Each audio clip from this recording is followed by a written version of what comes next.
Next, we will have the Dharma talk with Reverend Henry Adams. Please direct your attention to the screen.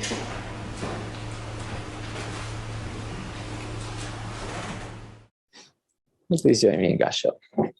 Naman Davutz, Naman Davutz, Naman Davutz, Naman Davutz, Naman Davutz, Naman Davutz, Naman Davutz, Naman Davutz, Naman Davutz. Yeah, I'll begin my talk with words of Shinran Shonin. This is a reflection on the way in which, through our encounter with the Dharma, our way of savoring life's experiences is transformed. When the one thought moment of joy arises, nirvana is attained without severing blind passions. When ignorant and wise, even grave offenders and slanderers of the Dharma, all alike turn and enter Shinjin. They are like waters that, on entering the ocean, become one in taste with it. Namman Babits, Namman Babits, Namman Babits, Namman Babits, Namman Babits. Great. Good evening, everyone. I think on my view, I'm going to pin the hondo so I can see all of you there. That's much better. Now your faces aren't that big. They're a little bit larger. It's wonderful to see. Many of you are here on Zoom, and then there's a really nice gathering there in the hondo. I really wish I could be there with you in person.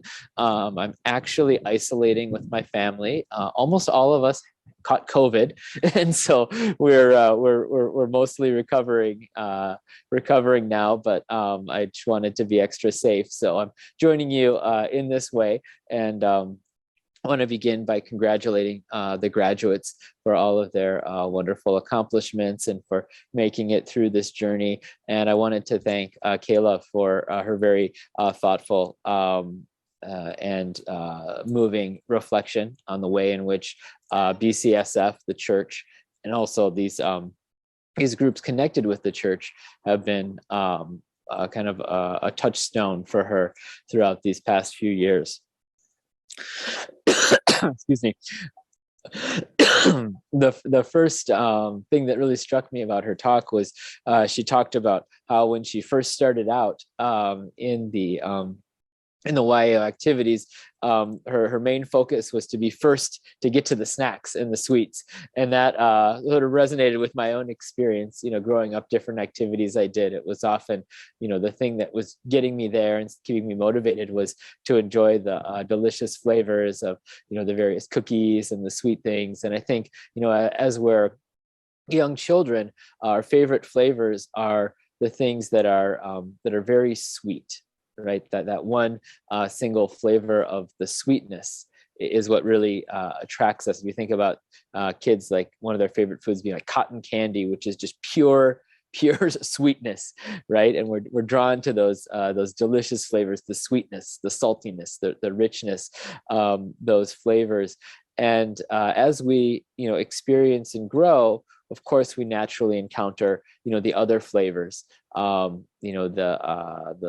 sourness, the bitterness, the other things. There's that fifth flavor, umami, which is kind of a hard to define, that sort of rich flavor of things like tomato sauce and certain kind of cured meats and things like that. Shiitake mushrooms have that special flavor, and we think about our lives also. We have these sweet experiences that we love and we savor.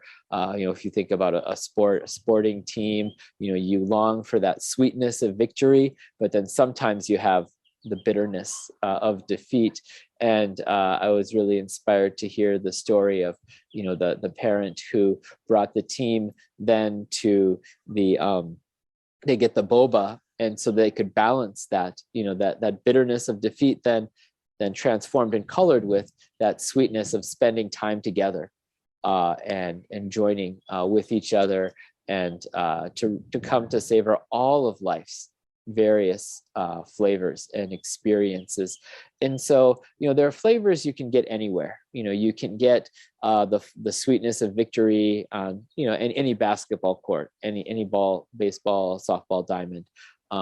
You can have also the bitterness of defeat as well, and any of those things. But there are certain flavors you can only get at a place like BCSF. If you think about the different things that Kayla talked about, she talked about things like chirashi zushi and teriyaki chicken. Those are special flavors you can only really get in this one place of BCSF. And they're flavors that where you have the balance, the sweetness, the saltiness. With the chirashi, you have the sweetness and the sourness kind of balanced together with a bit of saltiness, and the umami from the mushrooms that are in there, and the teriyaki chicken also, has that balance of sweet and salty, and then that umami flavor. You can't quite put your words on it, but the umami is the flavor that makes the sweetness taste sweeter and the saltiness taste saltier. It's the flavor that enables you to appreciate whatever that dish you're eating is all the more. And so another special flavor that we get at BCSF is the flavor of the Buddha's teachings, which we call the Dharma. But and it's not always there kind of right out front. Sometimes you're hearing a Dharma talk, but sometimes you're out on the basketball court, or you're in a scout meeting, or you're doing an activity. And all of those things are grounded in these ideas of the Buddha's wisdom and compassion. So when you're on a basketball team affiliated with BCSF, or in a scout troop affiliated with BCSF, that experience is colored by the wisdom and compassion of the Buddha. The Dharma flavor runs through that. And so even in those moments of bitterness of defeat or frustration or disappointment, there is that sweetness of being together, that special flavor, that thing that enables us to truly savor whatever we're experiencing. That's the flavor of the Dharma, the Buddha's teachings. And it comes to us in many ways, and sometimes unexpectedly. And so Shinran says that when we turn about and we come to experience all of our life's various joys and challenges in the light of the Dharma, in the wisdom of the Buddha, then we come to savor them. And so to me, that flavor, that umami, that flavor of the Dharma is the flavor of gratitude and appreciation that we heard in Kayla's words and throughout the reflection shared by some of the advisors as well, appreciating the experiences, whether it's win or lose, or all of the total experience, the joys and the challenges and the difficulties, but to be able to savor that and to be grateful for that, that's a wonderful lesson that we can carry with us throughout our lives. And that's a gift that we receive from the Buddha. And so our deepest gratitude as people who are grounded there at BCSF is for the Buddha whose image sits there at the center of the shrine. We may not always be conscious of, oh, this is the Buddha's teaching, we're doing this in a Buddhist way, but the presence of the Buddha is always there. It's throughout anything, any aspect, any corner of BCSF, any section of the gym or the classrooms or wherever you may be there, and even carries on with us outside when we go to play at other locations, or we go on a scout trip to another offsite campsite or something like that. That presence of the flavor of the Buddha Dharma is always there with us, and you'll get to carry that with you now as you go on to your further journeys in life. And I imagine that just as you now, at this point in your life, as you become young adults and are going off on your own, you've come to appreciate flavors and things that you had not appreciated previously as a young child. Maybe as a kid, you just wanted the sweets, but now you can appreciate the flavor of chirashi and teriyaki and these other dishes. That I hope you can also appreciate all of the experiences. Just as these past, the people who are graduating this year, they were sophomores when the pandemic hit.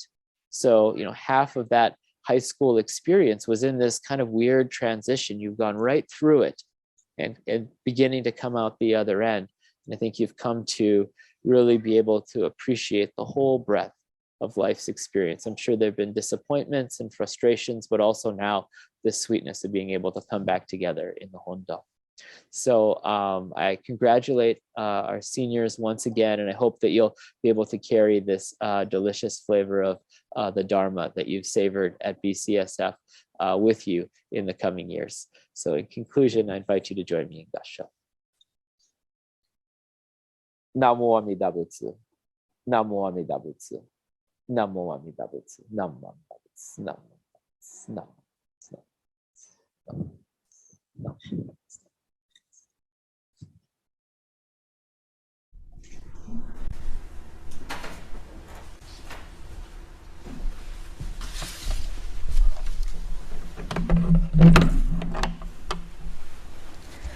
Thank you, Reverend Adams.